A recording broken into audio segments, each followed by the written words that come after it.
Hey, what's up everybody, it's your boy Proftrof and we're back with another video from the Critical Drinker. Okay, this is Birds of Prey. It's a garbage movie. I've not actually watched this movie, so I don't know what to say about it, but I'm not planning on watching it, so I don't mind getting spoiled, okay?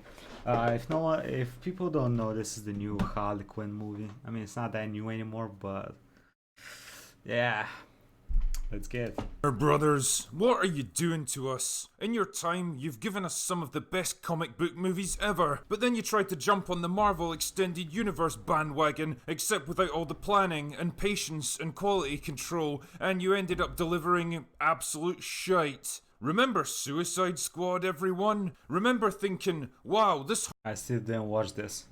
I have not watched this movie. Harley Still, Quinn is I don't wanna watch awesome. I really hope I she watched the Suicide Squad animation. That was fucking amazing. Y'all seen that? The way they break into Arkham. That's fucking good. gets to star in her own goofy, cartoonish, R-rated female empowerment movie alongside a bunch of characters nobody ever heard of. Nah, me neither. Birds of Prey and the Fantabulous fuck off film. Stop trying to be funny and quirky. Birds of Prey is a garbage movie, and I mean that in the most literal sense of the word. It's disposable entertainment of the highest order, something you're expected to consume with absolutely zero thought or intelligence, and then promptly forget about. Just like the people who made zero thought. Does she have a face tattoo? What did they do to Harley? Why? Or intelligence, and then promptly forget What's up with the fucking eyebrow? about, just like the confused. people who made it. A vanity project spun off from a failed superhero team-up that nobody cared about. A vapid, self-indulgent, meaningless, badly written, horribly paced conglomeration of different ideas that work together about as effectively as Kathleen Kennedy and directors who are capable of independent thought. Pitched to a market that doesn't exist and starring a bunch of actors who aren't big or interesting enough to get arses in seats. In short, it was a complete fucking chore to get through, and for the next 10 minutes I'm going to explain exactly Damn, I got hurt by that sentence and I was not even targeted in it. Jesus Christ. why. Join me as I review Birds of Prey. Are those Sons So of the Anarchy? film picks up sometime after the events of Suicide Squad. I guess Jared Leto is still in the huff with Warner Brothers, so the Joker is suspiciously absent from this film. Instead, he's broken up with Harley Quinn after taking credit for a bunch of crimes that she apparently planned, because she was the real mastermind behind everything he did, don't you know? I'm not about to let a man take credit for a woman's work. Fuck off, Ruby Rose. But get used to this kind of subtle messaging, because you'll be seeing a lot of it in Subtle this messaging. movie. Anyway, this is all bad news for her, because she spent the past few years acting like a total asshole without fear of reprisal. But if news gets out that the Joker dumped her, she's completely screwed. Now you might think it would make sense for her to leave Gotham and find a new place to live, but nah, she just hangs around and keeps acting What like the fuck everything's is she cool. eating? So she goes to a nightclub and gets totally shit-faced and breaks a guy's legs because he got mad when she spilled a drink on him. What's a delightful character. That's when I mean, we're introduced to She's a villain, right? Like Harley Quinn is a villain, so. the antagonist of the movie, although I use the word reluctantly because I'm too drunk to think of anything Isn't she supposed to be the antagonist?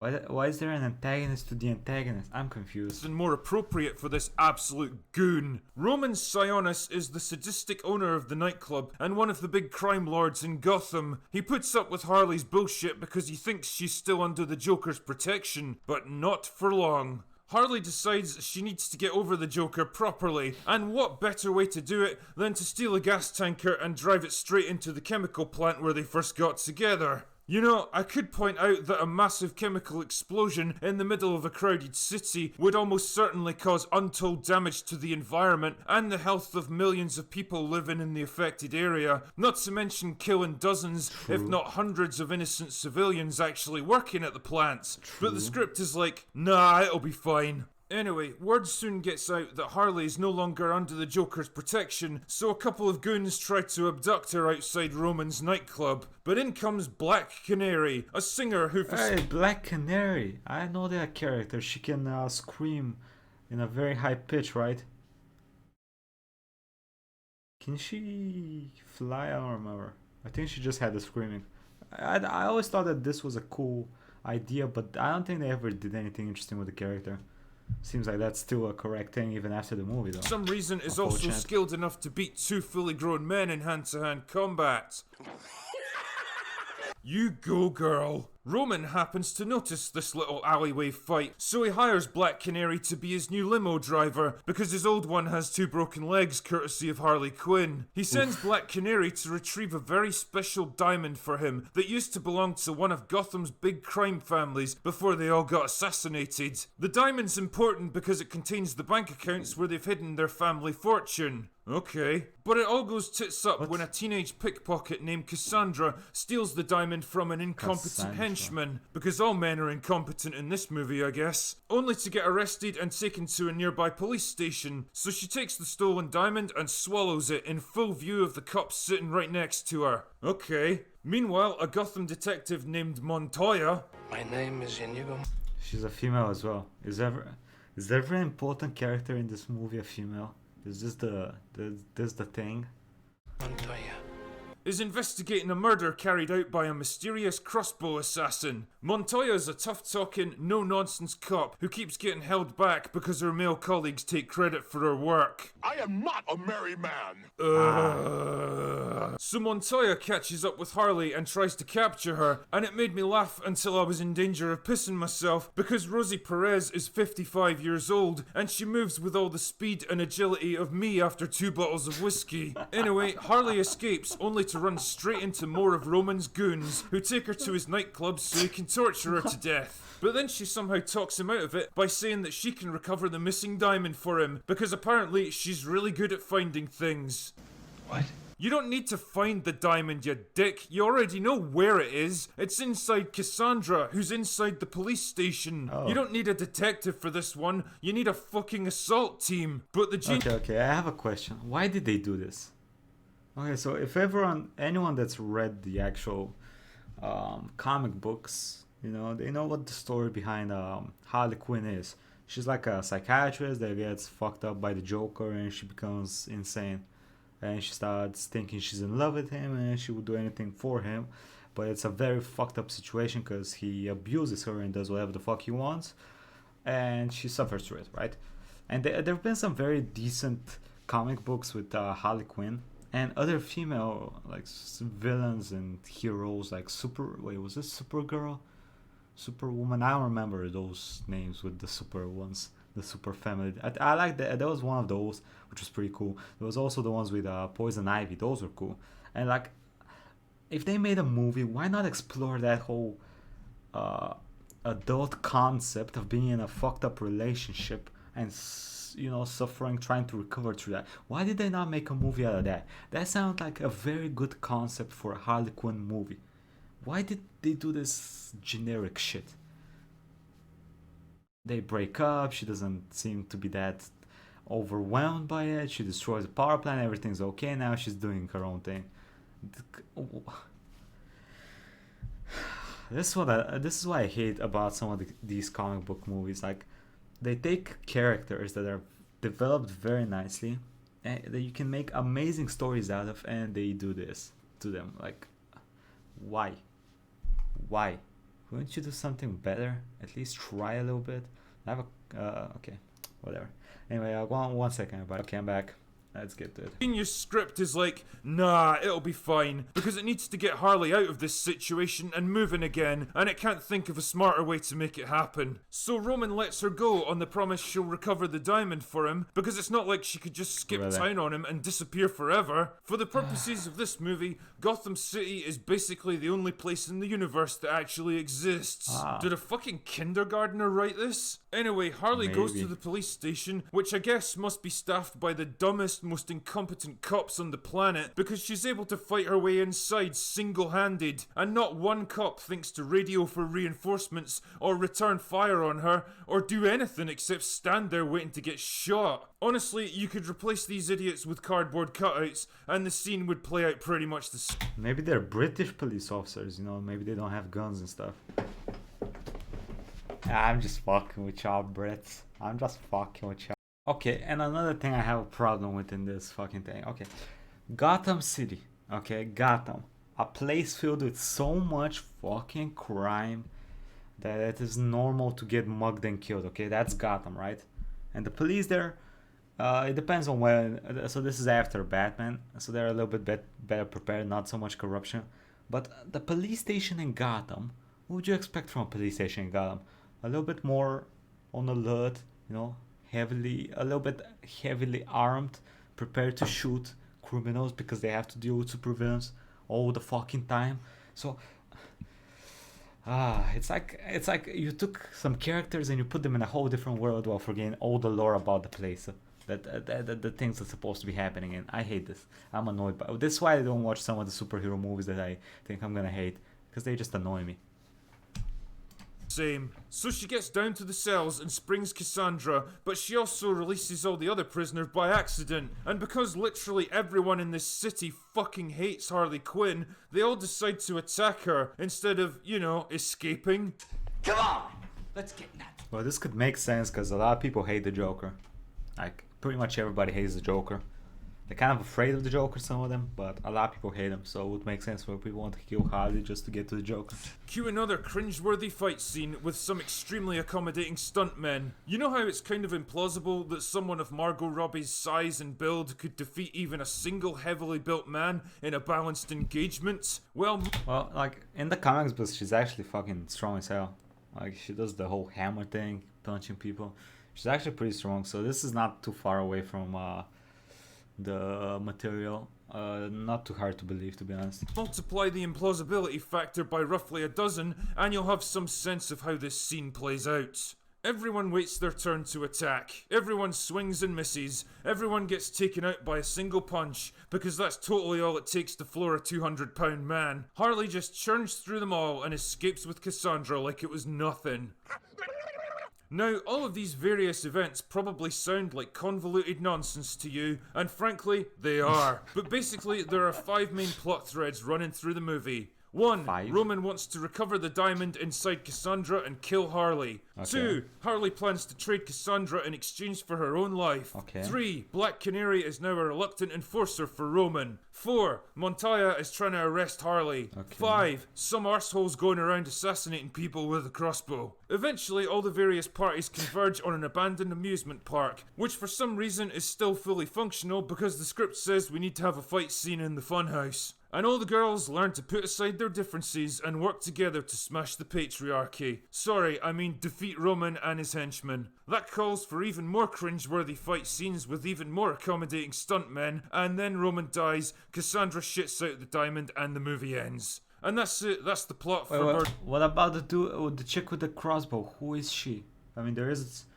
Okay, there's a lot more. Sorry if I kind of glossed over that last part, but honestly, by that point in the movie, my brain was turning into lumpy porridge, and I was struggling to remember where I even was or what was happening. Assessing Birds of Prey is a tricky prospect because there are so many things wrong with it, it's hard to know where to start. So I guess I'll tackle it in no particular order because that's exactly how this movie chooses to tell its story. See what I did there? The story is told from Harley's point of view, and because she's the very definition of an unreliable narrator, events are shown out of sequence and usually make no sense to begin with. Then she'll realise she missed out some important shit and go back and fill in the blanks later. I guess the writers watched a lot of Guy Ritchie movies before they... Hey, that movie, I don't remember the name, but this movie is one of my favorite all-time movies. I love this movie. Because Birds of Prey is trying painfully hard to copy his fast-paced, non-linear storytelling style. It'll even do that freeze-frame thing where a new character gets introduced and show a little montage of their personal history to give them some quick backstory. Cool. The difference here is that Guy Ritchie understands how to craft an intelligent, well-structured story that functions on its own merits. The flashbacks and additional scenes are there to add new context and different meaning to established events, instead of literally explaining stuff that makes no sense initially. That's the difference between talented, intelligent screenwriters who actually understand how to put together a smart story that keeps people invested, and dumb, talentless hacks trying in vain to copy them. Anyway, the movie eventually decides non-linear storytelling is too hard and settles into a bog-standard format for the second and third acts. Which brings me neatly along to another problem. The pacing of Birds of Prey is all over the place. The first act is frantic and hyperactive, laying on so many out-of-sequence events, characters and plot threads that it's hard to even know what's going on half the time. But then it all just kind of grinds to a halt around the 40-minute mark, and this is where Birds of Prey really starts to drag. The film's 109 minutes long, but honestly it feels Prey really starts to drag. Is this the, fuck, what's his name, the serial killer dude that puts a mark on his body every time he kills somebody? Fuck, what was that dude's name? Is that him? Is that supposed to be him?